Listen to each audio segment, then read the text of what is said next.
Well, good afternoon, everyone. I think we'll start now. We're 1 minute past.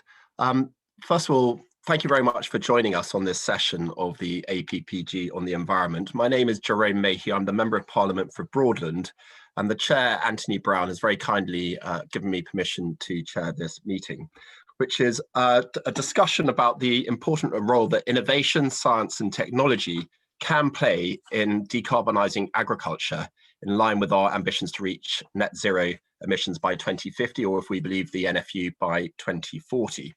So what we're going to try and do is have a discussion on this, not a series of lectures.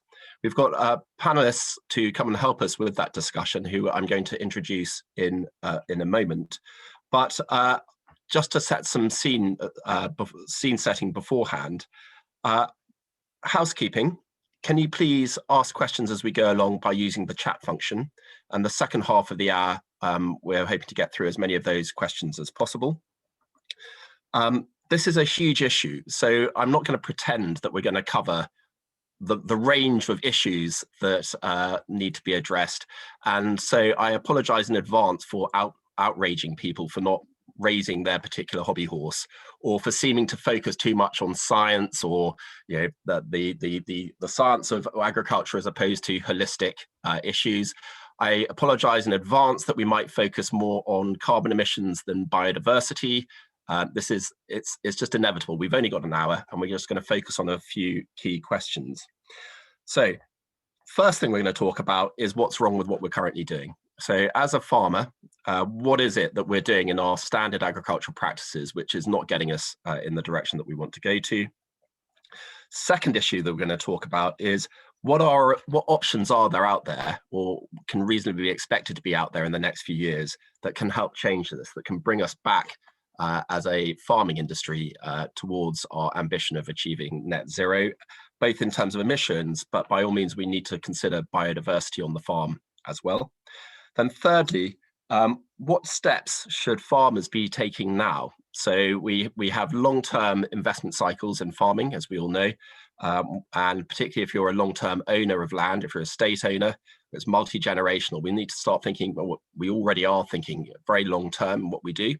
So given what we know about the direction of travel for our carbon emission strategy and also for biodiversity, that should be informing our investment decisions now. How do we do that?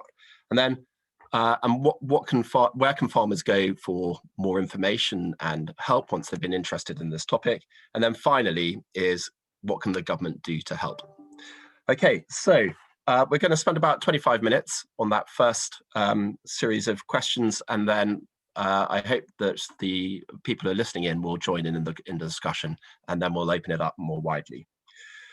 Right, I'm going to start off by introducing, or rather allowing our panelists to introduce themselves. I've got great pleasure in, first of all, asking Professor Tim Benton to just say a little bit about himself and his area of expertise. Good afternoon, everybody. This always puts me on the spot because it's very difficult to define what I do. I'm Research Director in Emerging Risks at Chatham House, and I run the sustainability programme. I have on and off been an academic all of my life, mainly working on trying to define and understand what would make our farming system originally, but latterly our food system, sustainable, and what that might mean in practice. I'm IPCC author, written thousands of academic papers, worked across government as a food advisor, and I know some of you from those days, and done a whole range of different things, but broadly sustainability of food and sustainability of agriculture.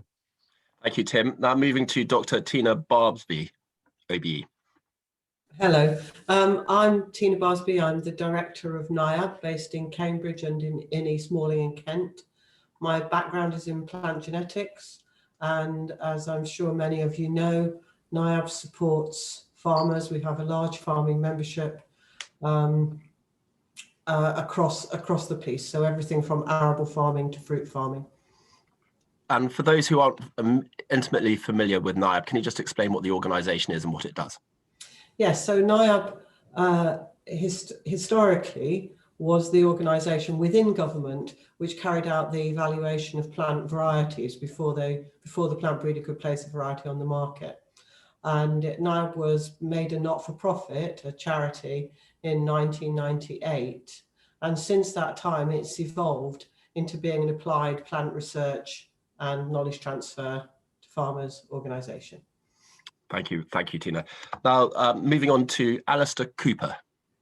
Yeah, thank you. I'm here with two hats on, really. On one hand, I'm an organic farmer down in Dorset and have been for the last 18, 19 years. And on the other hand, I run a venture capital fund investing into agri-food tech. So I raise capital and invest capital into exciting, young, innovative companies that are incorporating new technology to produce new disruptive business models that really move the needle in terms of resource efficiency and sustainability. So for me, it's about raising capital and investing it to transition food production to a more sustainable footing. Okay, and finally is John Cherry. John, over to you. Hello, I'm John Cherry. We farm in North Hertfordshire. We gave ourselves a challenge 10 years ago to try and work out a way of farming in a sort of resilient and profitable way, at the same time as improving our soil and the local environment. And we found it to be, it worked so well and no one seemed to be going on about it. So we founded the Groundswell show and conference, which is a sort of forum for other ideas and techniques amongst other farmers about doing this. And there's more and more farmers farming in what's now called regenerative agriculture, and it works terribly well. It's basically mimicking nature as much as possible, which nature doesn't plough, so we don't either. Mother knows best. And it's based on 5 principles of not disturbing the soil, keeping it covered, having living roots in the soil, having a great diversity of crops, and reintroducing grazing animals into the system. So it's kind of a mixture of old-fashioned and innovative techniques. And it's work in progress, but it's extremely cost-effective, and it ticks so many boxes: a vast reduction in carbon emissions. We hardly use any diesel now. We don't have ploughshares or any kind of metal. We don't wear out tractors. We don't hardly have any tractors. At the same time, we're locking carbon up in the soil, and because we don't disturb it, it stays there. Improves the water cycle, so we have far less flooding issues. When top of the hill says flooding's not really an issue, but we're not losing the water in a great gush downstream. Biodiversity bonanza, all, you know, we're alive with birds on the red list, which are, you know, skylarks and yellowhammers and corn buntings, so many of them all over the place, and we're producing nutrient-dense food. So as far as I'm concerned, it's everyone's a winner, unless you happen to be selling fertilizer or chemicals or tractors. Well, there's lots of questions are being sort of posed by that statement, and the first one that springs to my mind, which I don't want you to answer just yet, is and what's happened to your yield? But we'll come back to that, I hope. So that's the introduction. That's the panel. I hope you agree we've got a broad mix, so it should be a really interesting discussion. I'm going to move straight on to the first question, which is, what's wrong with our current practices? Are we pointing in the right direction? Is there something that needs to be fixed? And Professor Benton, if you could lead off on that, and then others raise their hands and just get stuck in. I was slightly worried you were going to ask me to go first. Okay, so you can answer that question in multiple ways. I would say, to start off with, we've got the business incentives wrong, which drives practice in a way that contributes negatively to a whole range of outcomes that we regret in some broad sense. So we have designed a food system over the last 50 or 60 years, which is based on the premise that we should grow more food and make it more available and cheaper for, on a year basis. And your question just now about growing yields is a kind of articulation of those design principles. But the more we produce, the more we've got ourselves into a situation where we produce it in ways that take subsidy from the environment and create issues in a wider public health sphere. Everybody knows that on a global basis that agriculture is responsible for about 25 to 30% of greenhouse gas emissions, agriculture and food, 25 to 30% of greenhouse gas emissions, and is the principal driver of biodiversity loss, one of the major drivers of poor air quality, poor water quality, soil depletion, etc. And those things play out on a UK basis as well. If you look at DEFRA figures for our agri-food system, on the plus side, it creates 120 billion towards the UK economy. But on the minus side, if you just tot up all of the things related to our food system that have negatives, pollution from fertilizers is 5 or 6 billion, pollution from greenhouse gases is 3 billion, silting of watercourses, contamination from manure runoff and pesticides, antimicrobial resistance, food safety issues, 9 billion according to Food Standards Agency, cost of illness arising from food packaging and waste, dietary ill health, 30 to 50 billion. When you tot up all of these negatives, then you end up with a figure that's about the same size as the benefits that arise from agriculture. So from my perspective, we've got the incentives wrong. The more we produce food, the more we concentrate it in fewer crops, grown at a high intensity, grown in a monocultural way, grown in a way that reduces diversity, drives down the price of food. It becomes economically rational to waste. It drives a diets based on freely available calories, less nutrition, drives climate change. The climate change itself drives down yields. So we say we've got to intensify further to maintain yields, etc. And I would say the principal thing that we should be thinking about is taking a step back and say, what does agriculture do for us as a society? How can we make it better at delivering better food, which might be less food, different sorts of food, and how can we do it in a sustainable way, of which climate is a existential threat, but increasingly biodiversity is an existential threat too. And I think part of the debate going forward is how can we find climate positive solutions that are also biodiversity positive and health positive to drive outcomes that reduce some of the overall costs. And of course, that leads you to thinking about more diverse landscapes, more diverse production systems, growing different things in different ways, more regenerative agriculture, more integrated livestock and arable agriculture, and technology and innovation, not so much about gene editing technology and robots and things like that, but more about how do we get our farming system to work better. I think I better stop there. Thank you very much. Dr. Barsby, do you recognise that critique of well, our current... I was thinking, you've asked Tim to go first and he's given all the answers. I would say simply to the question, what's wrong with our farming? You know, at a very practical level, we have overexploited our soils because we've been incentivized to just produce more and more and more of fewer and fewer crops.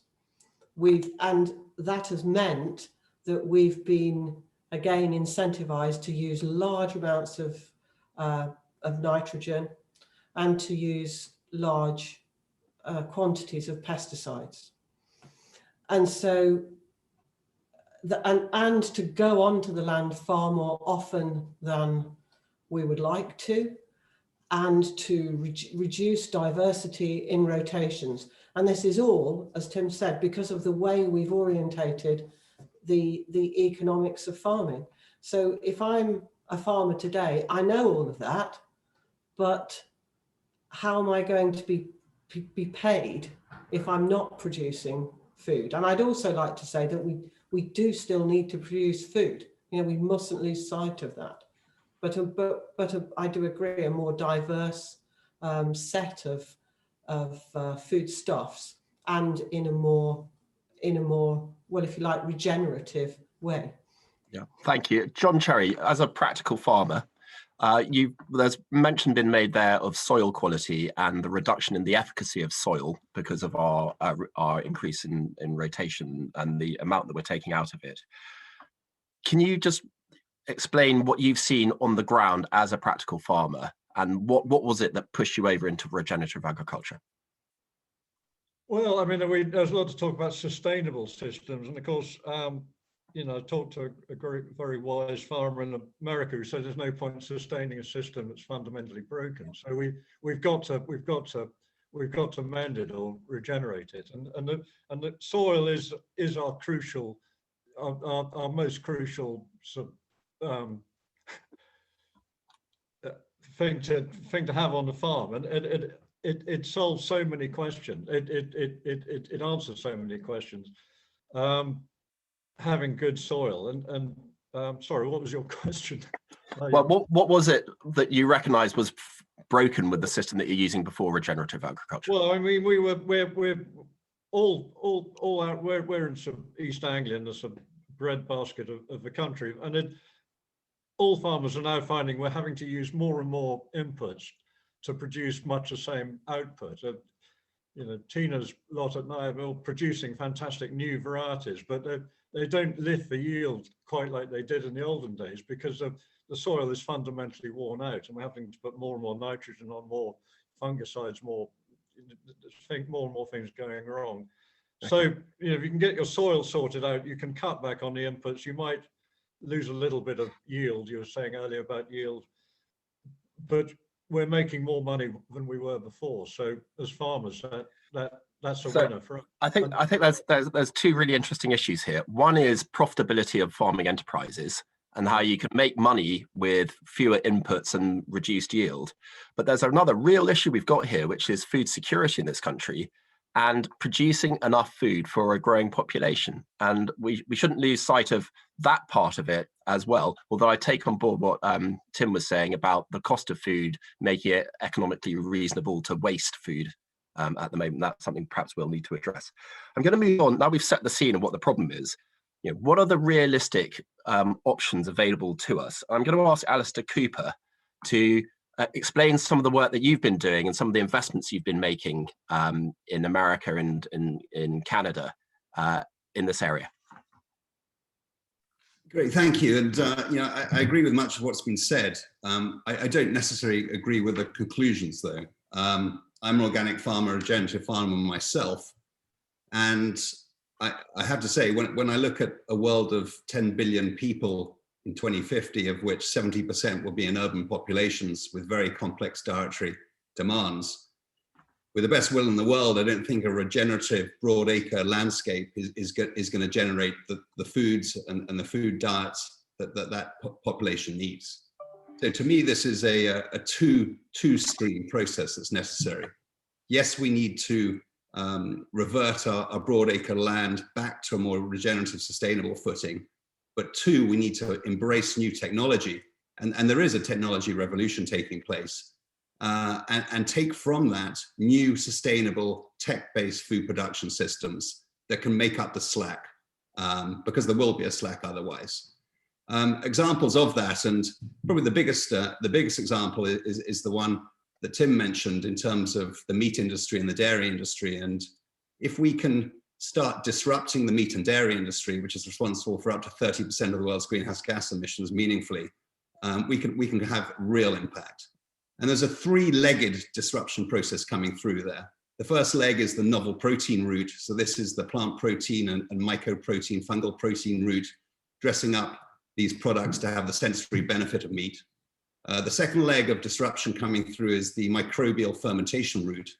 So this is getting bacteria, fungi, microalgae to do the hard work for us, giving them instructions to produce recombinant proteins, fatty acids, etc., and then allowing us to build up nutritional products that replace these very expensive meats and dairy. I mean, the company is now producing, for example, a company called Perfect Day that is producing the proteins that are in milk, casein and whey, and producing dairy products without the need to raise cattle. Or there's a company called Clara Foods producing the proteins in egg white, albumin, without the need to raise chickens, as examples. And that you can take that on and on. There's many new companies through with that type of solution. And then the third leg of disruption we see to the meat and dairy industry is coming from the cellular route. So this is producing via cellular bioreactors, both mammalian, but also avian and aquaculture products from a bioreactor. So these are, for example, fish, fillets that have no microplastics, have no heavy metals, have no pathogens, are just pure fillet, no wastage, no head, no guts, no backbone. moving the point of production next to the point of consumption and disrupting the supply chain. And that's a model you can take out for many different production systems. So I know there are startup companies exploring this field, both in aquaculture and also for meat. How far away from commercial industrial scale, although I hesitate to use the word industrial, but the commercial scale impact are these technologies? Is this something that we're going to see on the shelves of the supermarket near us in the next couple of years, or is it 10 years out? You're referring to the cellular route. Yeah. Yes, I think it'll be later this year. So, for example, an aquaculture company we're invested in the west coast of the States is this year producing mahi-mahi and then bluefin tuna fillets that will be sold to restaurants on the west coast of California this year. The next range of products that we're seeing is actually, rather than producing cellular muscle and meat, is actually producing cellular fat. So this is fat of chicken or beef produced in a cellular bioreactor. And when we eat meat, all the sensory benefit we get from meat comes from fat, the smell, the aroma, the taste, not from the muscle, which is protein and has zero taste. So they're going to take this fat, then mix it with plant-based products. So you imagine a Beyond Meat burger, which doesn't have a great sensory benefit, but imagine putting cellular beef fat into it. You're going to dramatically improve sensory benefit. There's going to be a whole range of these hybrid products. And again, they're going to be on the market within a year from now. In Singapore, you might be aware, Singapore's just given the first regulatory permission for a chicken cellular meat product already. So can this conversation has started off about talking about farmers, but what you're discussing there sounds like it's a disrupting challenge to the basic business model of meat production farming. I think the description farmer is going to change. I think a food producer and the skill sets a food producer of the future is going to need is going to be very different. Yes, they're going to be broad acre, regenerative, sustainable farming, but on the other hand, there will be this new tech-based sustainable intensification type units, which will need very different skill sets. They'll need microbiologists, they'll need big data, AI, machine learning type skill sets, indoor vertical farming, indoor RAS aquaculture production, that type of skill set. It'll be very different. Moving things circular, taking food waste and feeding it to insect larvae and producing insect protein that can then provide the feed for chickens and fish and pets. Taking the dung or the waste from those, feeding them back into the vertical farming and having a symbiotic circular production system. So you've mentioned vertical farming and the cell production of meat. Tim Benton, what's your response to what Alastair's been talking about? Do you see that as being a mainstream or a niche aspect of future farming? Yes, both. I think the first thing I would say in response to Alastair's comments is that we have to get off this artificial we must feed the world and demand is going to grow, because I think certainly from a global health perspective, what we need to be doing is encouraging people to eat less and eat differently, and the incentives that we talked about earlier, Tina and I, are driving the production of excessive calories. And when you look at the analysis, and I put a link to a paper in the chat, when you look at the analysis, every increment of yield we grow through intensification drives a greater increment in wastage of food and obesity. So the more we drive the availability of cheaper calories, the more we make the health problem worse. And I think if you think of it from a UK perspective, 38% of our tax spend at the moment is on the health service, and a lot of that is associated with the issues to do with eating the wrong sorts of things.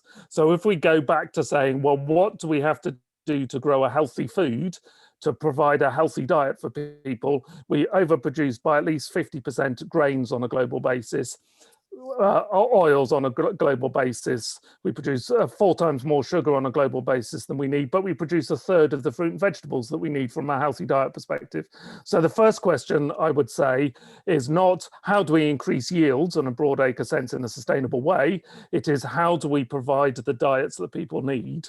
And then the second question is, what are the technologies that will come into that? And certainly within an urban environment, the sorts of things that Alastair was talking about are going to be really important. And the growth of vertical farming, for example, is going to be key. But if you think on a global basis, each person on average on a global basis requires a football pitch of land to provide the food that we demand. And a football pitch of land, even if you fold it up into a greenhouse or put half of it in a bioreactor in terms of producing the livestock equivalents, you're still requiring quite a lot of land. So we need to do both the disruptive innovations, we need to think about farming system innovation, so how do we use the land better, but also what are we growing innovations and how can we encourage innovations in cold chains, storage, productivity of fruit and vegetables, rather than focusing only on the calorie producing crops of wheat, rice, maize, barley, potato, palm oil, soya and sugar, which are the collectively encompass 75% of the world's calories and underpin our global #1 mortality factor, which is poor diets. So there is an issue about what are we going to grow and what are the technologies and the innovations, not just in technology per se, but in the regulatory environment, in the public license and so on. I'm going to pause you there just because we're so short of time. Dr. Barsby, I'd like you to comment on 2 things. One is, we haven't mentioned gene editing. There's a consultation, a DEFRA consultation out on gene editing at the moment. Your views on that as a potential input for this discussion. And the second area is we've talked about test tube meat, if that's not the wrong way to describe it. But what about grass-fed livestock production, pasture-based? Is there a future for pasture-based livestock production in this country as we move towards net zero by 2040? So I might need some help with the second question, but because I'm mainly a crop scientist, although of course crop science can contribute to reducing emissions in livestock production by developing grass and forage varieties which do improve digestibility and lead to reduced emissions. So there is a crop angle. So yeah, I was just thinking, listening to Tim, of all the things that genetics can do. So not only can, if in the shorter term, I guess, while we are still, and people will still be producing large quantities of cereals and oil seeds, if we can develop forms of pest and disease resistance through genetics, which will reduce the need for those inputs, if we can improve the nitrogen fixing crops like peas and beans so that we need to put less nitrogen on the land, and if we can extend the growing season of our vegetables and crops through genetics, all of those things will help to reduce the carbon footprint of the food that we currently grow. And so in answer to your question about gene editing, I would just describe gene editing as another way, another method to produce a mutation. And all of the differences that we see amongst the different crops that we grow are due to mutations.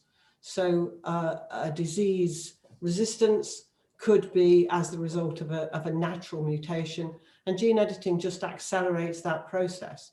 So the reason I'm in favor of it is that it accelerates what we desperately need to do to improve the carbon footprint of our food. Okay, I'm going to chuck in a new question, which isn't part of the 4 that I highlighted. Dealing with biodiversity on the farm, should we be looking at areas of high intensification and then setting aside for rewilding or other areas for biodiversity, or should we be looking at biodiversity through the crop? I'm going to start with John Cherry. I've got a guess I know what the answer from you is, but I'd like to hear it. Yeah, no, definitely not. I mean, there's absolutely no need to intensify everything. We can grow everything we want quite easily on the land we've got.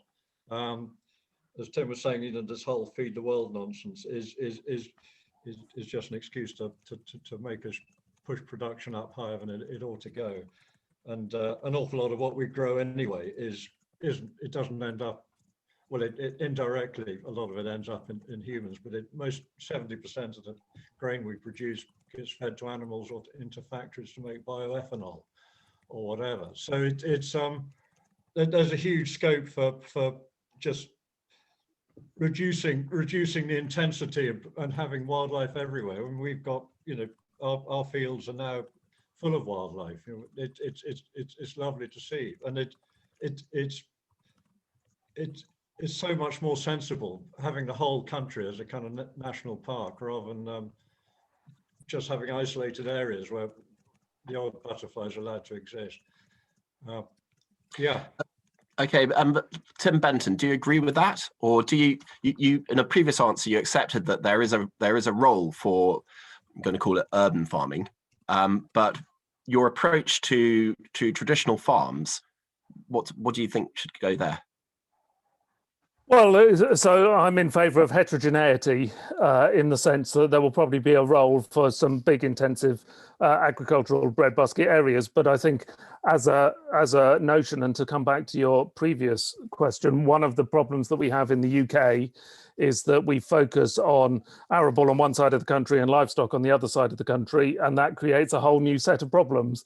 And my vision of the future would be to have much more integrated landscapes where you've got the scope for livestock to contribute to nutrient cycling. That might not be the most efficient from a carbon per unit weight output from the livestock sector, but it will enhance our ability to store carbon in the soils and in the rest of it. And so I think if we find a way of reducing some of the pressure on land for productivity growth, we have got scope for having a much more heterogeneous landscape where we have big farms and small farms, we have mob grazing, intermixed with arable and horticultural enterprises. It creates a diversity of habitats for the biodiversity, land set aside for trees and carbon storage in other forms, agroforestry, a whole range of things that we know how to do. It's just the business incentives have specialized things out too much so that we have very large landscapes that deliver only one good instead of the multiple goods that we really need to provide. Thank you very much. So the next steps for active farmers. Here we are. I'm going to go straight to Tina. She's got her hand up. Yes. What should a farmer be? How they may not be able to set up a chemistry lab to produce meat, but what about what they can do for the next 15, 20 years? Well, I was just going to say something in relation to your last question. I think one of the things that's seriously lacking is an agreed set of metrics for sustainability. So what is it we're really aiming for? So per unit of food produced, what is the current, a unit of a tonnage of a particular crop, what is the current footprint of that crop, and how are we going to reduce it? And it would be great to have that, because that would help us to set our research agenda. It would help farmers in their own decision making. And at the moment, we just have a series of anecdotes or a series of people saying, John says, oh, he believes in what I guess is land sharing. And then you have Andrew Bamford and the people who published the Nature paper from Cambridge University saying that we need to spare land. We need to produce as much as we can on a smaller footprint as we can and leave the rest. But we need some way of measuring it so that we can really compare those two things. So what can a farmer do? Well, I think lots of them are already doing a lot. And I think that's something that we need to recognize. They are looking at things like minimum tillage. They are looking at things like improving their rotations. They really know that they need to do these things. They know that the soil has been damaged and they are doing things to improve it. So, I mean, looking after your soil and then choosing the right variety for your situation have to be the first two steps in any farming practice. Just before I move on to the others, you've posed the question that we need to have an agreed unit of measurement. Can you answer that question? How do we go about doing that, and which organisation should be developing that mechanism? Is that a government role or Well, NIAB? I've always admired the US operation called Field to Market. They have a way to measure sustainability, and farmers if you're an individual farmer, you can go online, you can look at what you're doing compared to what other people are doing, and you can work out why it is that you're using more water, more pesticide than they are. And so it helps to inform best practice. So I think there are methods out there. We just need to explore them and choose a way. So that brings me neatly on to John Cherry and the Groundswell Convention, if I can call it that. Please, can you explain how you can get information out there to interested farmers? What are you doing, and what else is out there in the sector? I don't know. Well, I mean, there's an awful lot available online, and there's more and more books being written about it. People tend to come. Farmers quite like hearing about stuff from other farmers, and it's a great shame now. You know, we used to get very good advice from ADAS and people, but it's all been sort of privatized, and everyone's slightly suspicious that they've got a different agenda they're pushing. But it's far peer-to-peer learning is fantastic. The internet is completely brilliant. It's how I got involved with talking to other farmers around the country, and then you jump in your car and go and look at their farm and think, well, if they can do it, and sure as hell I can. And you go to South America and places, 90% of the farmers in huge areas of Argentina and Brazil are farming in a regenerative way. It's just terribly exciting, and they've all, it's come from below, you know, talking to other farmers, looking at each other's books, saying, hang on, you're making much more money than I am, and you know, you're spending far less and getting the same yield. You know, I want a bit of that. And so how do you as an MP encourage this? I don't know, but I mean, it's working quite well on its own. And well, you say that, but the attendance at Groundswell, has that grown over the last few years, or is it fairly stable? Yeah, I mean, it's only been going 5 years. We had 400 people the first year, which surprised us. There's that many, and last year, well, it would have been no idea because we had to cancel it, but it was just shy of 2,000 in the fourth year, and we're expecting to sell out this year. You know, almost as soon as the tickets go on sale, there's a sort of huge interest from all sorts of farmers and other people as well outside farming. It's kind of caught the public mood, and I think a lot of it's to do is as I say, it's a win-win. You know, everything gets better if you farm regeneratively, not least the food you produce. A lot of the foodies are getting excited because it's, you know, like the original organic pioneers, it was all about having healthy food grown in healthy soil and having healthy people. And, you know, Michael Gove stood up at the Oxford Real Farming Conference a couple of years ago and said he thought that DEFRA and the NHS ought to be part of the same organisation. You know, food is medicine. It's terribly important to feed people properly. And with the greatest respect to Alastair and his, you know, there's a lot of exciting novel foods going on, but they all sound absolutely disgusting. You know, we need healthy pasture-fed animals have been proven to be, well, much healthier than, they have a better balance of omega-3s and 4 fatty acids and things like, you know, the conjugated, linoleic acid, I can't remember what they're all called, but it's a proper balanced food, which we as human beings have evolved to eat good food grown in good soil. And if we're healthy, we don't get ill. That's what we should be looking at. All right, I'm just going to pause you there. Alastair, do you want to have the right of reply on that last thing before I move on to Tina, just to talk about the educational aspects of NIAB? That's what John's saying, and you know, I'm terribly lucky to be living on my organic farm here, eating my grass-fed meat, but I'm one of the few. I just don't think it's realistic at scale with the size of the populations. They're not going to get fed by nice grass-fed animals. It's just not going to happen. You've got to think very differently. Yeah. And Tina, is there a role for education by NIAB? Could you explain what's available now and what could be available? I do agree with Alastair, by the way. So personally, I agree with him. So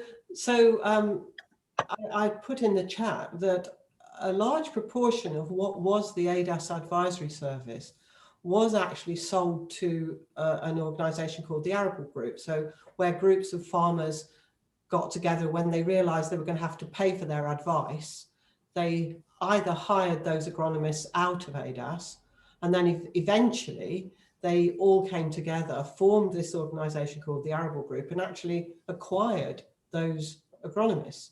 And many of them, even though they're getting on a bit now, are still employed by NIAB and still do work directly on farm with farmers. But of course, it is a paid-for service. And I think the ideal model that we have, and again, it is paid for by the farmer members, is that you have an agronomist who can work either one-to-one with the farmer or one-to-few with a group of farmers, but supported by a scientist or a crop specialist. So our soil scientist, Elizabeth Stockdale, has been promoting what I would call regenerative agriculture and improved soil systems for many, many years now. And, you know, it's starting to have some effects. Is there an issue there? Because you mentioned agronomists, between agronomists who are funded by the chemical companies and the advice that they give. It feels a bit like IFAs back in the day, where there feels like a tiny bit of a conflict of interest there. Yes. What's your view from NIAB? I mean, I don't know if there's any of the colleagues from that industry online. You know, their argument would be that you only sell a farmer the wrong thing once, but I'm not sure about that. I'm not sure that the fact that most people have their agronomic advice linked to the sale of chemicals is a good thing. And I think those companies, well, I know those companies are currently reassessing their business models and saying, can we use digital prediction? Can we basically sell farmers something else other than chemicals? Can we sell advice? Can we make as much money? And I think they are struggling to find that new model. What we haven't talked about at all is precision agriculture. Is this something where you could see chemical companies pivoting into the technology of precision agriculture?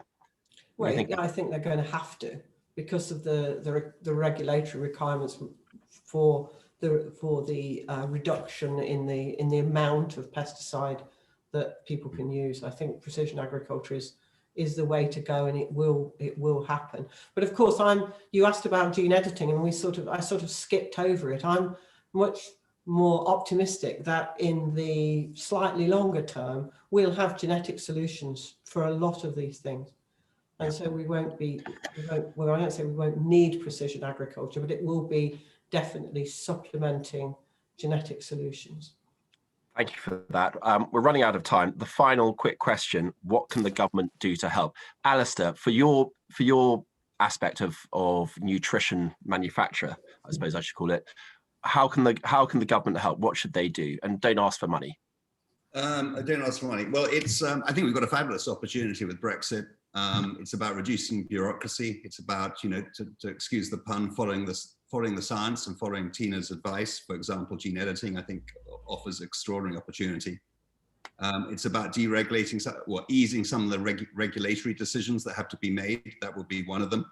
It's about providing, should we say, a encouraging environment for risk capital to be invested. Because I absolutely believe for us to get, you know, the new tech in place and the type of production systems I'm talking about, we need to encourage the provision of risk capital. People need to take risk, and to do that, obviously the government has to focus on issues around tax encouragement around that to allow that to happen. Yeah. Okay. Tim Benton, same question. What can the government do to help? And you're not allowed to spend money either, I'm afraid. No, that's fine. So I put a note in the chat about Innovative Farmers, which is funded by Prince of Wales Foundation, about peer-to-peer farmer field schools, about encouraging on-farm innovation to tackle some of the uncertainties about the future. And I was talking to colleagues in DEFRA the other day about using a similar sort of approach for designing zero net carbon landscapes and getting farmers to work together to deliver a whole set of common aims around agricultural innovation and the adoption of agroecological processes to build resilience and to build fitness for the future. So I think there is a lot in that space around social innovation as well as technical innovation. And the final thing I would say, I noticed that one of our colleagues from UKRI is on the call.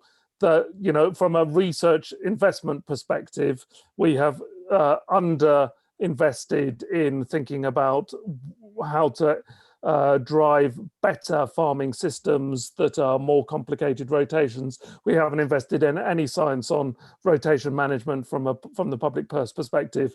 We haven't invested nearly enough about thinking about agroecological approaches to build more sustainability. We have invested a lot in thinking about increasing yields in single crops, but there's a lot in the research and innovation space which is outside the traditional robotics, precision agriculture, and genetics that we've talked about. Well, that sounds like music to the ears of John Cherry. John, how's the government getting in the way for you, and how can they help get out of the way? I don't know. I tend to sort of ignore really what the government does. I'm sorry. I didn't realize you were in the way. Well, perhaps we're not. I really Great news, everyone. Perhaps you're not. Well, I mean, we're getting on with it anyway. I mean, I think it's. I suspect we've got to. We haven't really touched on climate change and things, but it's. You know, I suspect you need to introduce a carbon tax or something to jolt people out of using excess nitrogen fertilizer and you know, spewing out CO2 from disturbed soil and all the rest of it. And, you know, perhaps you could give some of that tax back to, you know, people who are locking it up. It's so it's not spending money, you're just moving it from one place to another. But I really don't know. I mean, it's yeah. All right. Well, thank you for that. That's been fascinating. I'm going to move to questions now. And the first person to ask a question is Malcolm Caithness.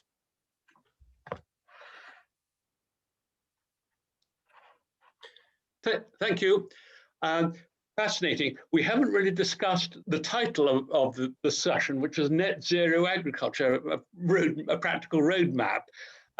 One practical way is to stop farming on lowland peat soils. That produces 50% of the carbon emitting from agriculture. And that would be a very quick way to do it.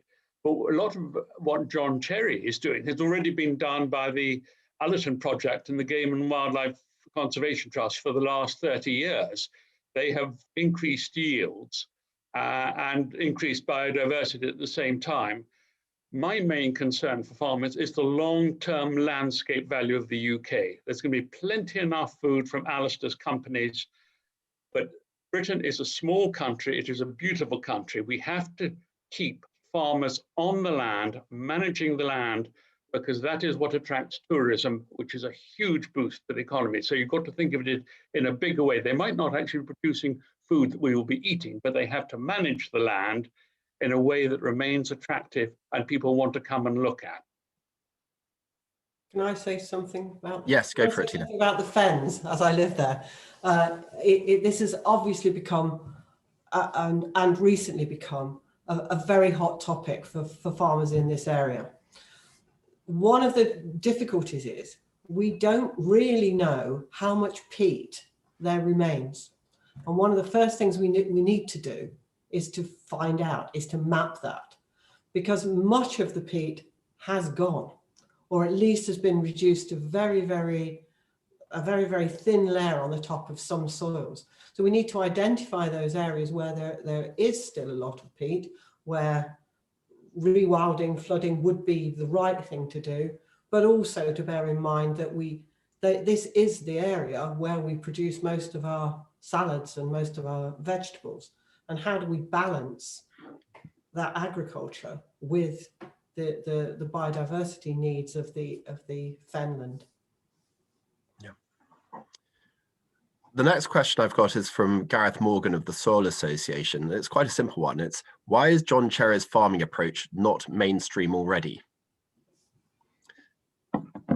I'm not going to ask John that because he'll say, well, of course it should be. Tim Benton, perhaps you'd like to have a stab at that.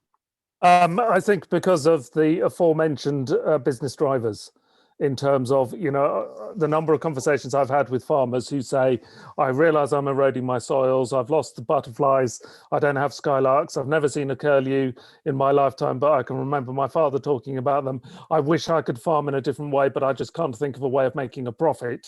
I think that is the issue, that margins have been cut wafer thin, and it gives very little headroom for people to do something marginally different. They have to take quite big business risks to change the farming system and go towards an organic system, or radically change, really, to benefit from a slightly more sustainable business model. So until we get the incentives right, and until we start internalizing the external costs of food production and recognizing that we ought to value the food and not just drive down the price all the time, it's really difficult to reward farmers to do the right thing, because if they can't afford to make a living, they can't afford to invest in better soil management or invest in doing things in a better way, letting a little bit of land for biodiversity and so on. So for me, a lot of it is about getting the business incentives right. But there seems to be a bit of a dichotomy here, though, because on the one hand, we've talked, John Cherry has talked about a carbon tax, increasing a carbon tax, which is increasing the cost of energy for farmers, which is going to lead to a price increase. And at the other time, we're saying we need more money in farming, so allow people to develop into whether it's regenerative agriculture or different ways of producing food. So how do we deal with that? Because if we put the price of carbon up, it's going to cost more. Yeah. What impact does that have? So I think, I could talk about this for months, but we have this rather toxic culture that it's politically expedient to drive down the price of food, and cheaper food is always what's going to be better because it gives more people more to spend on other things and drive our consumption-based economies. But instead, we ought to recognize the fact that the way we produce food creates more costs in terms of health and the wider environment, and it incentivizes waste because food is economically rational to waste, and it incentivizes overeating because food is so cheap that we're surrounded by it all the time. So for me, the answer is about valuing food better, internalizing the externalities, paying the real cost of producing food, and creating the social safety nets so that people get paid enough and supported enough to pay the real price of food. If we constantly, generation on generation, drive up environmental costs to produce ever cheaper food, that makes it worse generation on generation, and the poorest people in the world are the ones that suffer most, and the poorest people in our country also suffer because the diets they can access at the moment are shockingly bad from a health perspective. So we kind of kid ourselves with this framing that cheaper food is the only thing that we can drive for. So let's follow that through. We raise the price of carbon, we raise the price of food. Without a carbon border adjustment tariff mechanism, a CBAM, all that you're going to do is have carbon leakage, and you're going to have cheaper food being imported from abroad where they have lower cost of carbon. Is it possible to do what you're suggesting without a CBAM? No, we need international unanimity to do this. But Biden's talking about border carbon adjustments. Europe is talking about border carbon adjustments. In the fullness of time, I think more of us recognize that trade is the elephant in the room and that's part of our debate about agricultural standards with the Trade and Agriculture Commission. Trade is the elephant in the room because it stops individual nation states from creating a sustainable environment, because we've always got to be open to countries that don't to farm in an unsustainable way, and that drives the negative things that we've talked about quite a lot as a So is it your view that once you've got a CBAM, a carbon border adjustment tariff at the border, it then allows you to internalize the externality of the cost of carbon, and then it unleashes the free market, the massive power of the free market, to help us find our way down to lower carbon products. Yeah, so climate change is an example of the greatest market failure ever, because we don't value the external costs. And if we valued the external costs in the price, then it would make the market function much more efficiently. Yeah. Don Curry has said, can we explore the future of pasture-based livestock production? I'm not sure we've got a livestock expert on the panel. John Cherry, you mentioned the importance of having a mixed approach to agriculture. Can you expand on that? Yeah, well, I mean, we've got some permanent pasture here. We've got a beef herd, and they're entirely pasture fed, and I think it's fantastic. But they're doing so well. We're now expanding that onto the arable acres too. It's a very good way of sorting out weed problems at the same time as building up fertility. So it's good for the rest of the rotation. Yeah, what do you want to know? I think it's 70%, I think, of the agricultural land in this country is effectively grazing land. It's terribly important for UK agriculture to have a good pasture-fed system of growing very good quality human food, and and worldwide it's got enormous scope. And the whole holistic managed grazing system that Alan Savory promotes is converting what is effectively desert back into grazing land around the country, around the world. And huge areas of the American prairies really ought to be grazing land rather than growing maize, which they grow maize and then feed it to cattle. It's completely crazy. And soya. And with pasture-based livestock, what does that do to our ambitions to get to carbon net zero by 2040? Well, it's the quickest way. There's various different ways of locking carbon up in the soil. But if you have, it's at the 5 principles, but all the 5 principles point to having a diversity of plants growing permanently in the soil.